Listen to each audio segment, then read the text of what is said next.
বৈশাখের শুরু থেকে তাপদাহে পুড়ছে রাজশাহী অঞ্চল।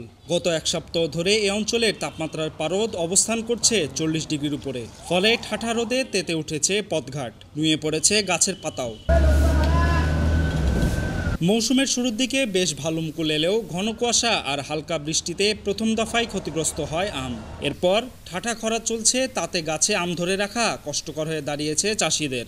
আমের বোটার রস শুকিয়ে যাচ্ছে আর হলুদ আকার ধারণ করে ঝরে পড়ছে। ফলে আম উৎপাদনের লক্ষ্যমাত্রা অর্জন নিয়ে সংশয় দেখা দিয়েছে। তাপমাত্রার কারণে মুকুলটা ঝরে পড়েছে, তারপর কিছু গুটি হয়েছে, গুটি হওয়ার পর থেকে আরও ঝরে ঝরে পড়েছে।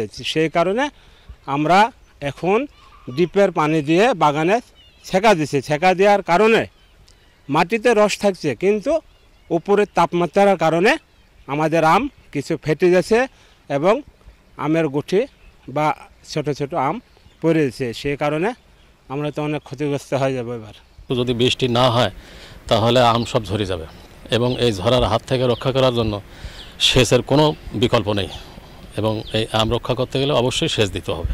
আম উৎপাদন কলা কৌশলে সেমিনার কক্ষে এটা আমাদের যে ট্রেনিং হয়েছে, সেই ট্রেনিংয়ে আমাদেরকে বলা হয়েছে যে সেচ অবশ্যই দিতে হবে, না হলে এই রোদের কারণে আর এই গরমের কারণে আম ঝরে যাবে সব। বাগানে সেচ দেওয়া সহ আমের গুটি রক্ষায় প্রতিদিন পানি স্প্রে করে গাছ ধুয়ে দেওয়ার পরামর্শ দিচ্ছেন রাজশাহী ফল গবেষণা কেন্দ্রের কর্মকর্তারা। এ নিয়ে আম চাষিদের সঙ্গে সর্বক্ষণিক যোগাযোগ রক্ষা করে চলেছে কৃষি কর্মকর্তারাও।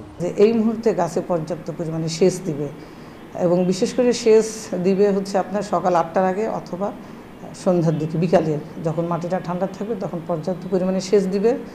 গাছের গোড়ায় যদি সম্ভব হয় তাহলে কচুরপানা খড়গোড়া দিয়ে গাছে মালচিং করবে, যাতে মাটির আর্দ্রতাটা সংরক্ষণ হয়, এবং সাথে সাথে সম্ভব হলে পরে গাছে পানি স্প্রে করবে। তাপদাহের কারণে কিন্তু এই ঝরে পড়াটা আরও বৃদ্ধি পেয়েছে।